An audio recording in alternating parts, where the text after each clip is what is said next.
Power of thought.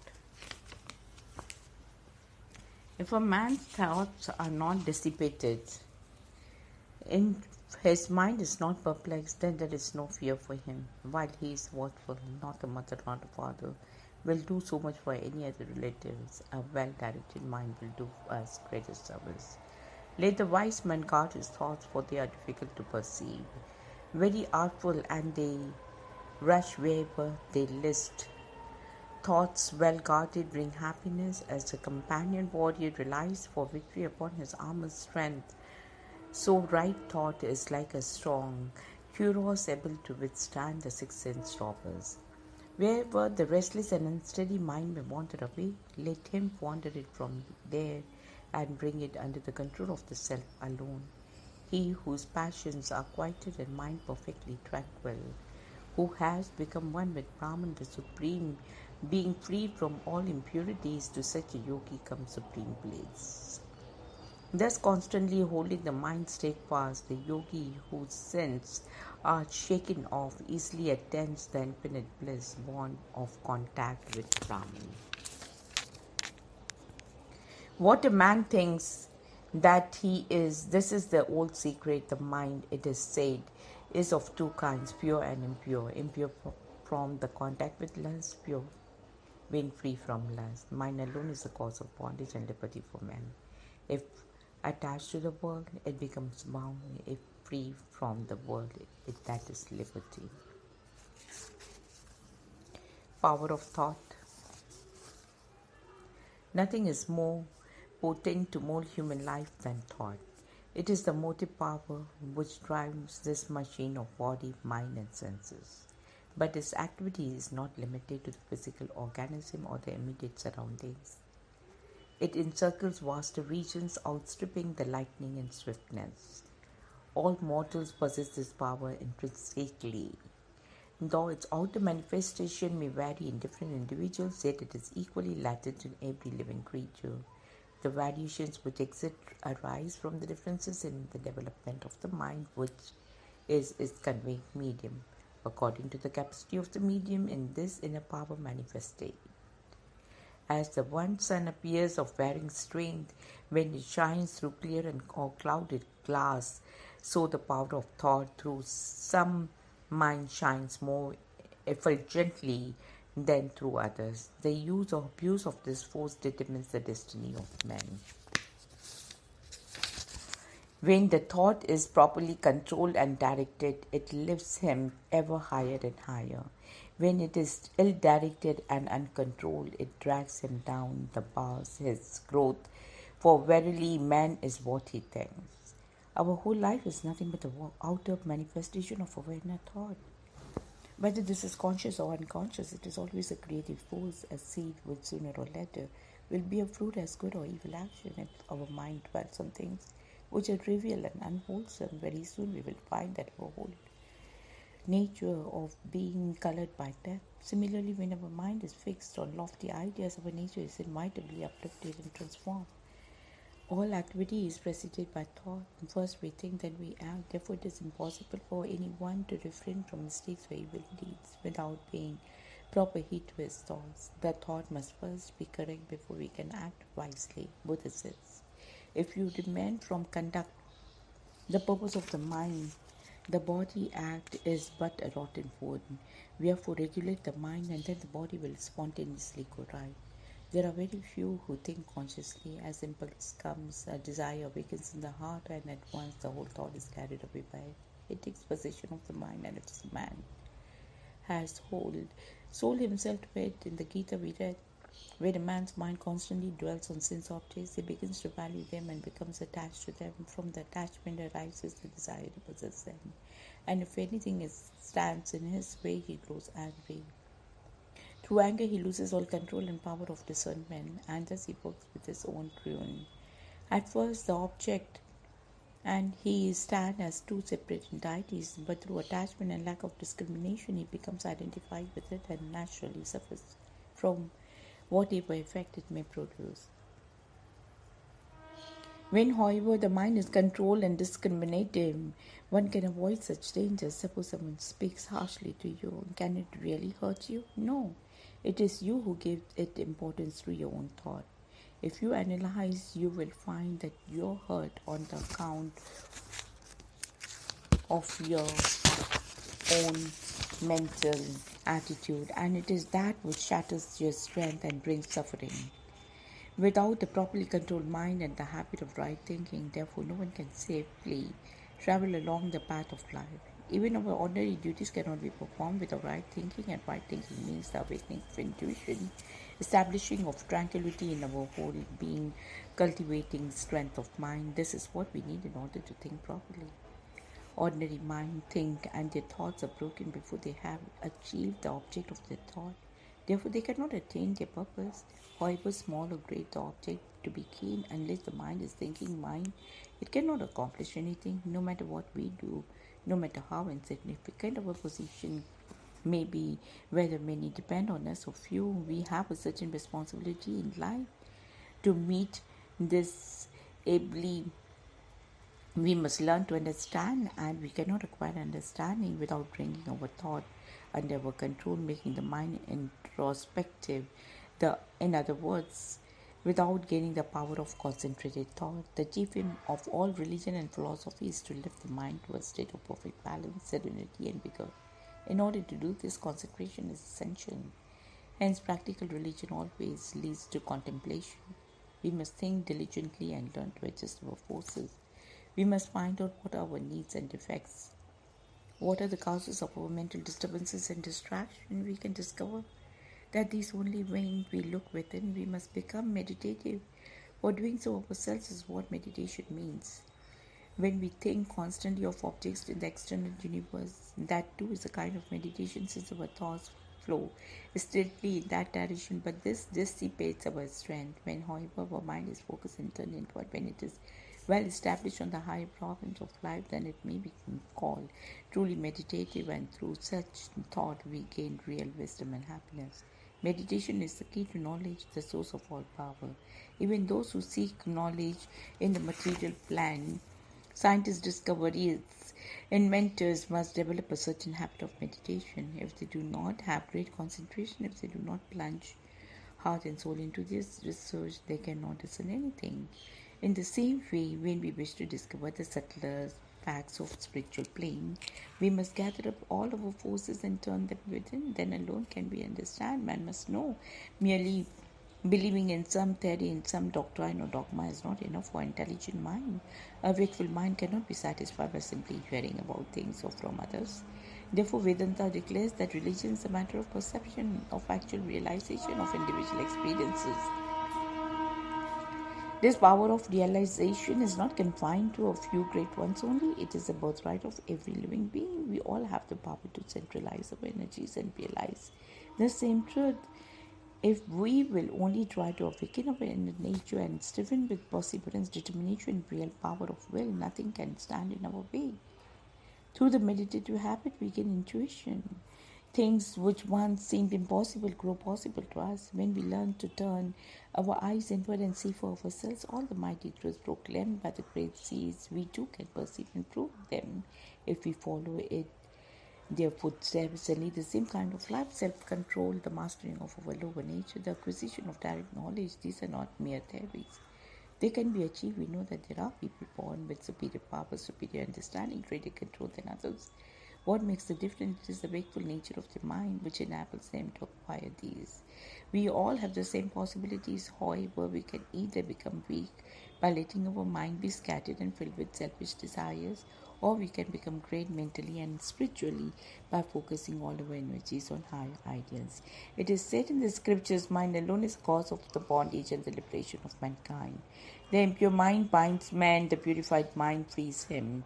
Mind is impure when it is divided and lacking in discrimination. It is pure and clean when it is single, for purity means singleness, something that is unmixed. The tendency of the undisciplined mind is to be divided and scattered. Most people never try to control their thought. They do not seem to realize that following it helplessly, letting it wander hither and thither unchecked, means a tremendous waste of energy. The scattered mind, state of mind indeed is the greatest drawback in all human endeavor. We may have every advantage in our outer life, but if we are lacking in purity or singleness of mind, we can make little use of our opportunities. Most of our sorrow, suffering, sickness, and failure are due to a divided mind. Until we can get command of our scattered forces, we can achieve very little on any plane. In fact, we cannot perform the simple tasks ably unless we have a certain amount of concentration in our thought. The unconcentrated mind is born to be visionary and unstable. It cannot see the present clearly. It has no power to and foresight with regard to the future, and it cannot retain the experiences of the past. Experience is the best of a knowledge, and only when we can retain what we have learned through experiences can we progress. Yet, how few really remember the lessons that have gained from their past experiences so that they can recall them and not commit the same blunder over and over. This is because their mind is so fickle, so unstable that they cannot carry any line of thought to a conclusion. Continuity of thought is necessary to attain success in any undertaking, and continuity comes only through the power of concentration. There can be no peace and rest for us until the mind is well collected and focused. Often we see a person who's tired and wants to rest. But even though the man, he may be lying on a soft bed, yet he finds no rest. Why? Because his forces are so scattered. His thought is so distracted and he cannot quiet his mind even though his body is free from activity. There are some who have no notion that resting means doing absolutely nothing. That if the mind is restless, to quiet it, we must give up all thought. But we cannot give up thinking. The mind will always go on thinking something, only there are certain thoughts which are restful and certain thoughts which bring unrest. When our mind is directed towards elevating objects, then it grows calm, serene and strong, but this is only possible through constant mental discipline. When we first try to focus our thoughts, we find how dissipated they are. This state, however, is nothing but the result of our own unconscious habits of thinking. Therefore, to surmount these, we must cultivate counter habits, for all thinking is a matter of habit. At first, it may be very difficult because all of our past habits rise and try to overflow through the mind. But through constant determined effort and discrimination, we can conquer. For instance, one who has been accustomed to many forms of distraction, like reading light novels, find it very difficult to hold the mind on serious subjects. Yet, by persisting, he begins to cultivate a state of a test for them and find them the same satisfaction in these that he once found in his previous habits. This shows that what we can all natural trend of mind is nothing but a habit which we ourselves have formed. Therefore, the most weak and degraded human being can become strong and noble through the power of well-directed thought. The same force which once dragged us down now becomes the means of its regeneration. By right thinking, a man can free himself from bondage, disease, imperfection, and through wrong thinking, he can create fetters for himself. By constantly thinking that you are pure, that you are the child of God, you become so. And this is one of the great lessons which have been given to the world of teachers of India. From time immemorial, these sages have declared that a man desires to be liberated from bondage. The power of right thought must be awakened in him. Let a man may feel hopeful, for he is something which is mighty within. Let him not think that he is weak or a sinner. If he has committed blunders out of weakness or ignorance, it can never help him to dwell on them. Even if he has done something wrong in his life, it would be better for him to forget it and start afresh. This is the only way he can counteract his defects and go onwards. Let him have an ideal on which to focus his thoughts. Then, when he has learned to concentrate all his forces on that, he will very soon rise above his present weakness, or for all weakness is a result of dissipation and misuse of energy. There are four kinds of help which we can render to our fellow human beings. We may give food, clothes, and money to a needy man, but his need returns. Now we can offer secular education. Education opens a man's eyes and teaches him to take care of himself. So to give him knowledge, even secular knowledge, is a great thing. The third form of help is to save a man's life. This may seem the greatest, but death may seize him again. at any moment. The fourth and the highest help is to teach man how to control and direct his thought properly, that he may gain understanding of wisdom.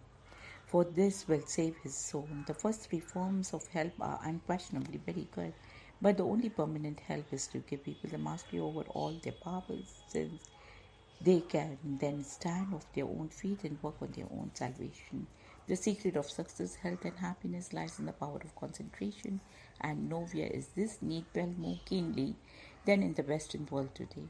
What is the cause of the many nervous disorders to be found among people? Is it because they work too much? No, it is not the amount of their work, it is the misdirection of their energies. It is the lack of proper control over mind and body, which at present is killing everyone little by little. Work of itself will not exhaust us, will not make us restless and unhealthy. It is misdirected activity. We do not know how to use our activities properly, how to protect ourselves from their own undisciplined thoughts. What we need is not so much to lessen our activity as to get the habit of control over our mind and through our mind over all our forces. This, however, cannot be accomplished in a day or by chance, nor can it be given by another. It can be acquired only by ourselves through regular practice. In the Gita, when Arjuna, the disciple, says, "This wisdom which has been declared by thee as even-mindedness, I do not see the possibility of it lasting existence because of the restlessness of the mind." The Lord replies, "It is true that the mind is restless and difficult to control, yet through constant practice and dispassion it can be subdued, but this wisdom is undoubtedly difficult to attain by one of uncontrolled nature. Therefore, if you wish to gain control over your mind, you must take up some regular practice. The first thing you must learn is to sit quietly, for until you can restrain your physical activities and hold your body still, you cannot gain mental poise. Nothing will more quickly cure nervousness and benefit the health than the daily exercise of sitting still and taking all unnecessary unconscious movements of the body. When you have succeeded in doing this, the mind will naturally grow calmer, but you must have some ideal on which to fix your thoughts. At first, the main practice will be to drive out from the mind the many other thoughts that crowd into it, but by persistent effort, the number of these will gradually decrease, and will become stronger, steadier, and purer. Even a few moments spent in this way each day will clarify the mind, straighten the will, and enable you to do your duty with ever growing efficiency and wisdom. Our thought is such a mighty factor in our daily living that is one single thought in the morning can fill our whole day, either with sunshine or joy or with gloom and depression. All our power and all our weakness come from this one source. Each one of us creates a world of his own, which is but a reflection of his thought. It is our own mental attitude which inspires love and hatred in those whom we meet. Every thought of love sent out by us is sure to awaken a thought of love in response. So too, this very with every unloving thought, each one of our little thoughts also unites us with a great cosmic current of thought, intensifying our individual state of mind.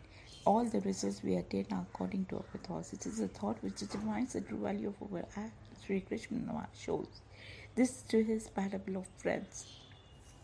One day they were strolling about together when they passed a place where a religious service was going on. One of them said, "Come, let us stop here for a while and listen to the holy words which are being spoken." The other refused, saying, "No, what is the use of listening to the Bhagavatam? Let us spend the time to yonder public hall, where we shall have some recreation and pleasure." The first one, unwilling to do so, stayed to hear the Bhagavatam, while the other went to the place of amusement. But all the time he was there, he kept thinking of himself. "Alas, why have I come here? How much happier my friend must be listening to the sacred words of the Lord." Thus, although in the public hall his thoughts were fixed on God, while the other who was listening to the Bhagavatam found no joy in it, but kept regretting that he had not gone with his friend.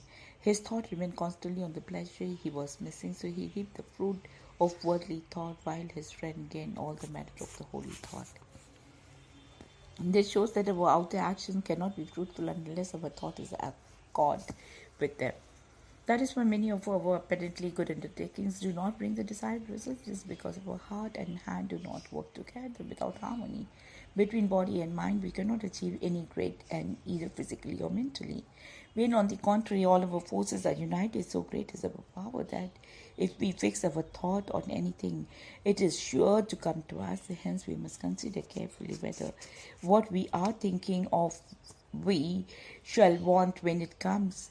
This is the reason why we should practice discrimination at every step, not only for our own sakes but for the sake of others as well. As we should guard our thought carefully, because it is influencing directly or indirectly all those with whom we associate.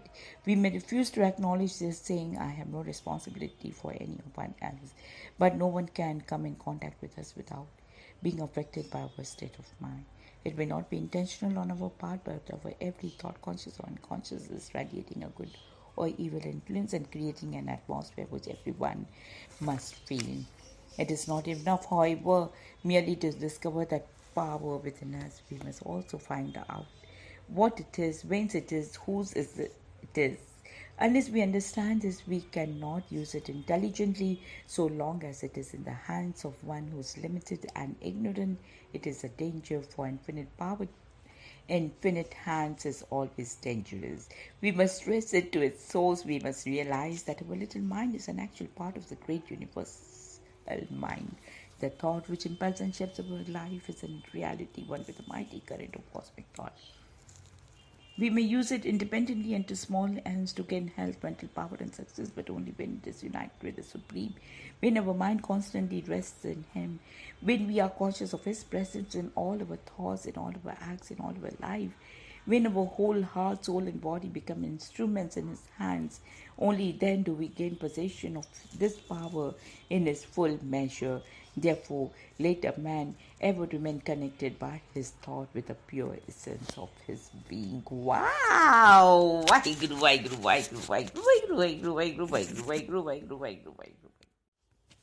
Power of thought. If a man's thoughts are not dissipated, in his mind is not perplexed, then there is no fear for him. While he is watchful, not a mother, not a father, will do so much for any other relatives. A well-directed mind will do us greater service. Let the wise man guard his thoughts, for they are difficult to perceive. Very artful, and they rush wherever they list. Thoughts well guarded bring happiness. As the companion warrior relies for victory upon his armor's strength, so right thought is like a strong cuirass able to withstand the six-sense robbers. Wherever the restless and unsteady mind may wander away, let him wander it from there and bring it under the control of the self alone. He whose passions are quieted and mind perfectly tranquil, who has become one with Brahman the Supreme, being freed from all impurities, to such a yogi comes supreme bliss. Thus constantly holding the mind steadfast, the yogi whose sins are shaken off easily attains the infinite bliss born of contact with Brahman. What a man thinks that he is, this is the old secret. The mind, it is said, is of two kinds, pure and impure. Impure from the contact with lust, pure when free from lust. Mind alone is the cause of bondage and liberty for men. If attached to the world, it becomes bound. If free from the world, that is liberty. Power of thought. Nothing is more potent to mold human life than thought. It is the motive power which drives this machine of body, mind, and senses. But its activity is not limited to the physical organism or the immediate surroundings. It encircles vaster regions, outstripping the lightning in swiftness. All mortals possess this power intrinsically. Though its outer manifestation may vary in different individuals, yet it is equally latent in every living creature. The variations which exist arise from the differences in the development of the mind, which is its conveying medium. According to the capacity of the medium, in this inner power manifested. As the one sun appears of varying strength when it shines through clear or clouded glass, so the power of thought through